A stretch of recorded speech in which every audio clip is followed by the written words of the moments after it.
Time now for the Daily Answer, sponsored by Salem Surround on The Answer Now TV. The breaking news in Washington, D.C. is that they may actually cut spending. Late last night, your Vice President, J.D. Vance, went down to the Senate and broke the tie on the rescissions package. Let's hear what happened on the floor late last night. Are there any senators in the chamber who wish to vote or change a vote? If not, on this vote, the yeas are 50 and the nays are 50. The Senate being equally divided, the Vice President votes in the affirmative and the motion is agreed to. There you go. That's what it sounds like when the Vice President of the United States goes down to the Senate and casts a vote to cut spending. Now, what are they doing? This is called a rescissions package. They're clawing back some money. You may be familiar with the debate over defunding NPR, defunding PBS. You may be familiar with those things.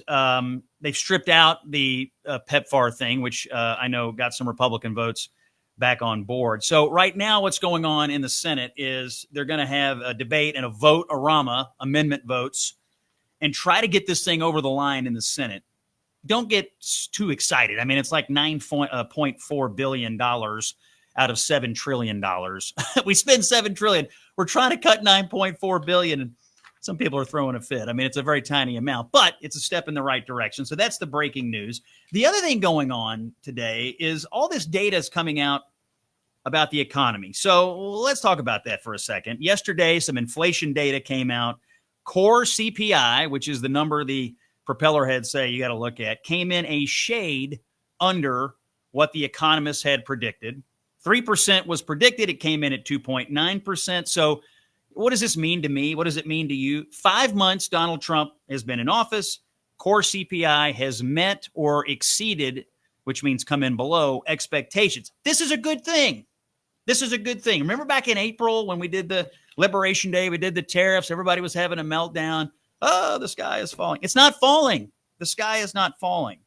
So you had overall inflation. You probably saw the headlines ticked up a hair, but it was in line with economic forecasts. Some things were up, some things were down. It's like nothing to panic about. Nothing to panic about at all. This morning, even better news.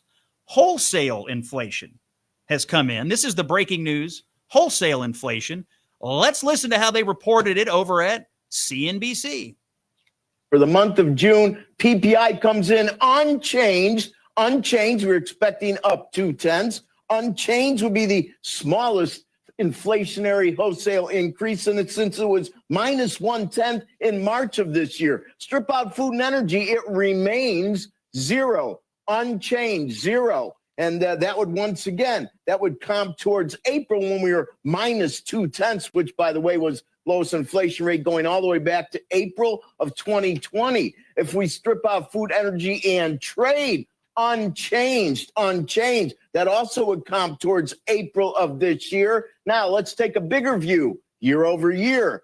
Year over year headline, expected 2.5, comes in 0.2 light, 2.3%. That would be the lightest in the Wayback Machine going to September of last year. If we strip out food and energy, up 2.6, a tenth light. And that is 0.4 less than the rear view mirror, which was up 3%. That 2.6, well, we have to go back to July of last year, 1 year, and that was 2.6. Find a lower number, you're in April of 24.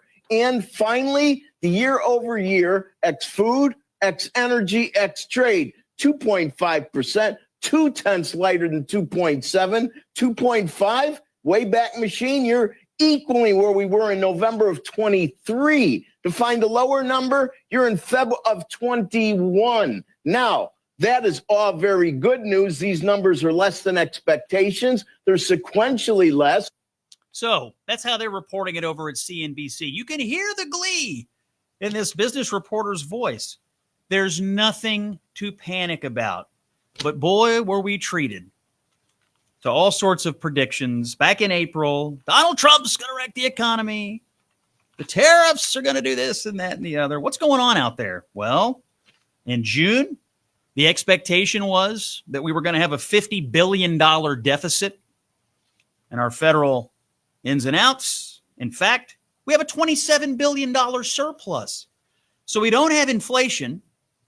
We don't have anything outside the bounds of expectations, but we do have a massive surplus in our federal budget. Who predicted this? The president and his economic advisors. The market. Go back to April. Every day. The market. The market's up. The market is up. The market is responding to this. We have industrial production is up. We have we have investments. We have major companies, major corporations coming into the country and saying, hey, I like the tariff environment. I like what's going on out there. I'm going to invest in America right now. They're optimistic about America. They're bullish on America. There was a lot of unfounded panic out there, and I want you to hear what I have to put up with. But despite all of this, there's still insane gaslighting about, of all things, the price of eggs. Let me stipulate, eggs are down under Donald Trump. But listen to this last night, my debate on the 10 o'clock show on CNN. I do think the panic over this report today is unwarranted, but I do think data is worth watching every month. But it's not. But it seems like a lot of panic for no reason. You're getting matched reports every month. It's not panic when we were promised on August 15th of last year that the price of eggs, that the price of bacon, and the price of apples. Actually, eggs year over year are up by 20. Are up 27%. They're down. I'm sorry. He took office, they're down. But if year over year, He promised when he took office they would go down. Hold on, let's not fight about statistics here. She's right. Yes, year why over would we year, fight they about are statistics? up significantly. Month over month, they've gone down, but that's from their high, which occurred partly due to bird flu and other things. Right. So continue. let's be very clear. He promised three things: the price of eggs, the price of bacon, and the price of apples were going to go down. I can quote him. It was on August 15th of last year. He said they're going to go down almost immediately when I become president. All of them are up. They're up year over year, and that's a fact. And these, you think it's hysteria or whatever you called it. People are suffering. You know how I know this? Because I heard all about that from you last year when I would debate you, and you kept talking about how the price of eggs is really high. Well, guess what? It's much higher now than it was when you and I were debating. We're literally lying about the Wait, excuse me. Guys, stop. Okay, Scott, before you accuse her of lying, I literally just went over this. She is correct that year over year, the Since price. Donald Trump took office, what happened Scott, to the eggs? Oh my God. Do you not understand that the difference between. Who was the president last year at this time? Scott, do you understand? And then when did they spike? Julie, let me just resolve this so we can move on because this is a silly You conversation. totally derailed this conversation. She's trying to have a serious panel. You are derailing the conversation. No, I'm not. Pardon me. She's not telling the truth Pardon about the me, eggs. but you're derailing the conversation, okay? I think people have the ability to understand the difference between the price of eggs today and the price of eggs a year ago today versus what you. Okay, this was on CNN last night. Let me just stipulate, don't panic. The eggs are down. These are the insane Democratic talking points that we have to put up with. Call this show, by the way. What's your experience? 844-861-5537. 844-861-5537. Give us a call. What's your experience? Eggs are down, right? It's the Scott Jennings Show on Salem. Stay informed anytime, anywhere with the Salem News Channel and 9:30 a.m. TheAnswer.com. This has been The Daily Answer, sponsored by Salem Surround on The Answer Now TV.